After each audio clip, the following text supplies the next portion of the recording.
Story recapped here. Today I'm gonna explain a drama, horror, and mystery film called Jezebel. Spoilers ahead, watch out and take care. Upon learning she's pregnant, Jezebel Laurent, or Jessie, decides to move in with her fiancé Mark. However, on their way to Mark's place, their car is suddenly hit by a truck. The doctor then tells Jessie about her injuries, informing her she'll be able to walk within 3 to 4 months of therapy. As if that isn't enough, Jessie loses Mark and their unborn child. 2 months later, Jessie's nurse informs her that she still needs to continue doing therapy at home. The nurse then asks if she has a relative they can call, but Jessie says her mother died of cancer when she was a baby, while her father gave her to her aunt to be raised after her mother died. Despite not seeing the man in years, Jessie is forced to call and ask him if he can pick her up. The next day, Jessie's father Leon picks her up from the hospital and brings her to his house in St. Francisville, Louisiana. There, Leon helps Jessie to her wheelchair and takes her inside his home, where he sympathizes with his daughter for what happened to her. Leon then pushes a large cabinet to the side, revealing the room of his late wife, Kate. Leon tells Jessie she needs to stay in her mother's room because all the other rooms are upstairs, helping her to bed before giving her a plastic bag containing her stuff. Once she's alone, Jessie goes through her belongings and finds an old photograph of her with Preston, her friend. That night, as Jessie prepares to sleep, she feels uncomfortable seeing herself in the mirror and decides to draw the bed curtain. Then, she suddenly hears someone humming, and as she looks through the curtain, she sees a woman sitting in her wheelchair. However, when Jessie pulls back the drape, she doesn't find anyone around. The next day, Jessie is happily listening to the radio when the music is suddenly interrupted, replaced by the sound of a woman crying. Then, she hears the phone ringing, but she can't answer it because it's upstairs. So Jessie just returns to a room and looks around, finding some of her mother's stuff. She also sees a small medallion on the wall, but when she's about to touch it, it suddenly falls and rolls under the bed. Despite not being able to walk,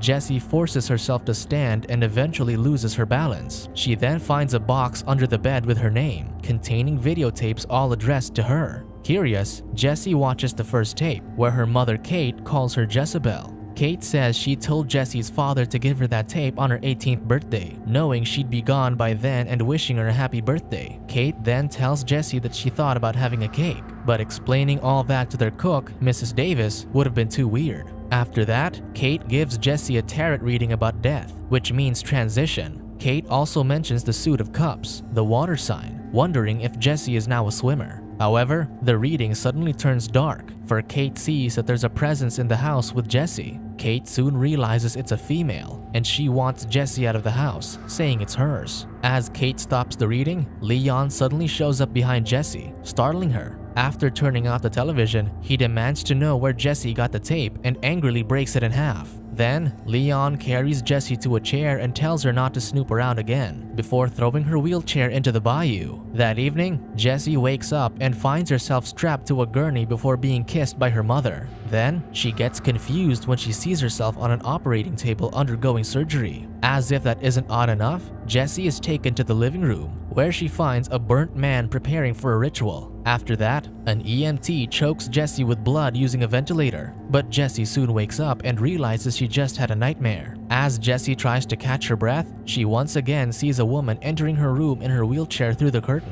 The woman then approaches the bed and tries touching Jessie's bracelet, but when Jessie asks who she is, the woman simply whispers, "Jezebel." The woman also tries to touch Jessie's face, leaving her screaming and terrified. The following morning, Jessie finds a wheelchair in her room. She then joins her father for breakfast, and Leon apologizes for what happened the previous day. He also tells Jessie she's using her mother's old wheelchair, making her smile. Once Leon is done eating, he gets up and asks Jessie if she only found one tape. However, instead of telling her father the truth, Jessie says there's only one videotape. Moments later, Leon leaves with his friend without saying goodbye to Jessie. Then Jessie sees some flashing lights across the bayou, wondering what they are. However, since she can't go there to investigate, Jessie chooses to watch her mother's second video instead. Once again, Kate calls Jessie by her full name, saying it's been 3 weeks since their last reading. She says there's been a lot of weird stuff going on there, so she asked Moses, her friend from church, about it. Moses taught Kate how to read cards, so she showed him her daughter's reading, and he said that the two presences in the house were both Jessie. Kate then asks Jessie if she's been having nightmares, saying the presence is an inner demon.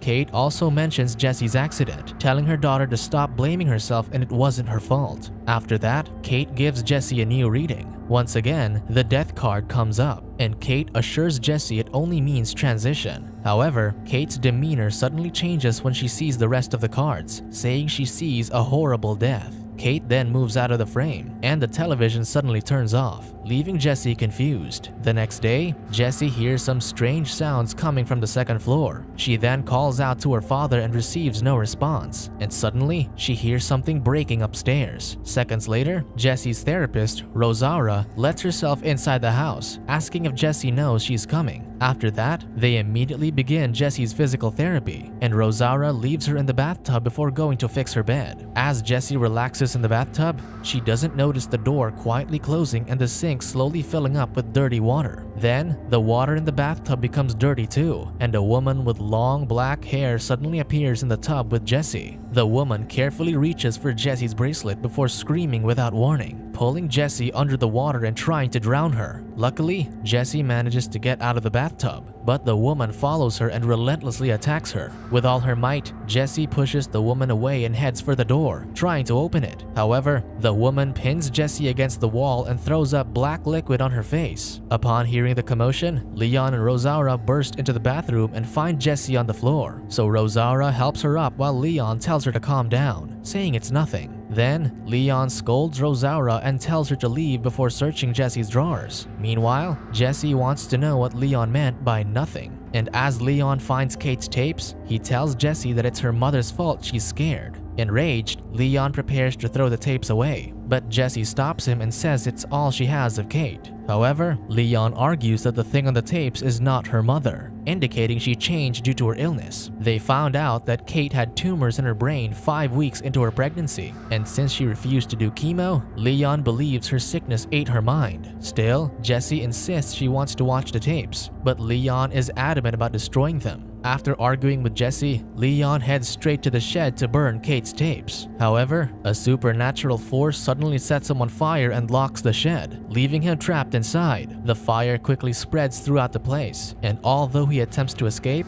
he still dies in the fire. On the other hand, Jesse tries her best to go outside and help her father, only to fail in the end. At Leon's wake, Jesse reunites with her old friend Preston. He says he's been trying to call her, so Jesse informs him that she couldn't answer the phone because it's upstairs. Then, as they talk, Jesse sees the burnt man from her nightmare and suddenly passes out. Moments later, Jesse eventually regains consciousness and sees an EMT by her side, tending to her needs. After taking Jesse home, Preston falls asleep in her wheelchair and is awakened by the soft touch of the unknown woman. Meanwhile, Jesse is surprised to see that Preston stayed with her all night. Then, as he prepares to go home, Jesse asks him to stay with her. Luckily, Preston is more than willing to stay with Jesse, and the two go to a local diner to have breakfast. There, Preston and Jesse talk about the past, including their relationship. Jesse apologizes to Preston for suddenly leaving, but she assures him that her decision to leave had nothing to do with him. Jesse then asks Preston how he's been, and that's when he admits he's already married. However, Preston doesn't give more details about his marriage and instead asks Jesse what happened at Leon's wake. Although she's a bit hesitant, Jesse shares that she's been having nightmares and thinks she's going crazy. Jesse tells Preston about the dead woman, saying she's trying to get and kill her. She also mentions the burnt man to Preston, telling him that the man looks at her as if she's responsible for his death. Unsure of what to say, Preston tells Jesse maybe it's just normal for her to have nightmares since she's been going through a lot lately. Then, as if that isn't enough, Jesse tells Preston about the tapes, which he retrieves later. Preston watches one of the tapes with Jesse, and once the video is over, he tells his friend she shouldn't be watching them anymore. At the same time, Preston points out that Kate's readings were mostly wrong, especially the part where she said Jesse loved to swim and never left town. However, Jesse thinks her mother saw her father's death. Unfortunately, Preston says Kate thought she saw Jesse's death, adding that she was wrong about everything else. Then, in the middle of their conversation, Preston receives a message from his wife, so he gives Jesse his number and tells her to call him anytime before leaving. Once Preston is gone, Jesse looks out the window and notices the flashing lights again. Then, that night, Jesse watches another one of her mother's tapes, which shows Kate and Leon throwing a Christmas party. All of their friends are there, including Mrs. Davis, and they eventually announce Kate's pregnancy. After that, Jesse watches the last tape and sees Kate doing a reading, crying and telling her she's already dead. Kate then knocks the camera away, and as if on cue, the bottle of alcohol Jesse's been drinking suddenly flies toward the television and breaks. Moments later, Jesse tries calling Preston, but his wife suddenly ends the call upon learning who she is. Then, Jesse notices balls of fire by the bayou, but before she can take a closer look, a mirror upstairs suddenly shatters. Confused, Jesse decides to investigate, and that's when she hears the heavy footfalls of someone running down the stairs. However, nobody's there, but an unseen force suddenly pulls Jesse in front of the mirror. Jesse then sees the dead woman in the mirror, but when she turns around, the woman is already gone. After that, the woman whispers to Jesse to move closer to the mirror, and upon doing so, it suddenly breaks. To make things worse, Jesse finds a small compartment in the wall containing a tape with no label, which she chooses not to watch. The next morning, Jesse wakes up and finds the bottle of alcohol on her bedside table, still intact. Then, she goes out to the bayou and sees the flashing lights again before Preston arrives. Preston asks why she called the previous night, but before Jesse can answer, they both notice the flashing lights across the bayou. Curious, they both go there using an old boat and see some voodoo icons hanging on the trees and a doll in the water. At the same time, they find a gravestone that shows Jesse's full name and birthday. Jesse then wonders if there's something under the gravestone, so they return there later with a shovel. Upon digging up the grave, Preston and Jesse discover the skeleton of a baby. They then give it to Sheriff Pruitt for DNA testing, and he says he'll immediately call Jesse once the test results come out. After that, Preston takes Jesse to their house so she won't be alone for the night, telling her to let him know if she needs anything. The next day, Preston drives Jesse to the house of Mrs. Davis to ask about the baby. The two introduce themselves to the old woman, and Mrs. Davis suddenly refers to Jesse as Jezebel before speaking in a different language. Then, an old man translates what Mrs. Davis just said, saying she recited an old song from Haiti. The man reveals that the song is used for calling the spirits to possess someone, and after that, Mrs. Davis suddenly grabs Jesse by the hair. Mrs. Davis instructs her to tell Moses that she will get what's coming to her, leaving Jesse shocked and confused. Equally surprised, Preston comes to his friend's rescue and immediately takes Jesse home. As they return to Leon's place, Jesse can't help but wonder what the old song exactly meant. So Preston explains that in voodoo, possession is just a part of the ceremony. At the same time, Jesse wants to know if Mrs. Davis and her mother were talking about the same Moses. Determined to get answers, they head to Kate's old church and find Moses' voodoo shrine there. Preston then takes Moses' framed photograph that shows the date of his death, which is the same as Jesse's birth date. Jesse tries to understand what's going on, but several men suddenly show up and beat up Preston before forcing them to leave. When they arrive at Leon's house, Preston tells Jesse to just grab everything she needs because he's taking her to his mother's place. He then reveals that he still thinks about Jesse, not really bothered that she doesn't feel the same. On the other hand, Jesse accepts Preston's offer to live with his mother and quickly packs her belongings once they're inside the house. Preston then takes Jesse's stuff to the car before going back for her, but unfortunately, it's the dead woman who's in the vehicle with him. At first, the dead woman softly touches Preston's face, but she soon becomes violent and attacks him. Meanwhile, Jesse is still inside the house, unaware of what's happening to Preston. Unfortunately, Preston is already unconscious when Jesse finds him, so she immediately calls an ambulance. Once Preston is taken to the hospital, Sheriff Pruitt questions Jesse about what's happening. However, when Jesse doesn't respond, the sheriff just informs her that although they don't have the DNA test results yet, they can confirm that the infant was a female. He also says the date on the gravestone is correct and that she was born alive, revealing that she was killed based on the nature of her fractures. Then, when the sheriff leaves, Jesse addresses the dead woman and says she knows she was murdered. Jesse wants to know what the dead woman is trying to tell her, so she lights up some candles and waits for the woman to respond. However, Jesse is interrupted by a call from Sheriff Pruitt, who tells her Preston is already awake and wants to return to her house. The sheriff also reveals that the baby was a black girl, making Jesse wonder if she was her half-sister. At the same time, they cross Jesse's DNA with Leon's, but before Jesse can hear what Sheriff Pruitt is about to say, she is startled by the television suddenly turning on. Finding a tape on the table, Jesse finally decides to watch it and sees a newborn white girl crying.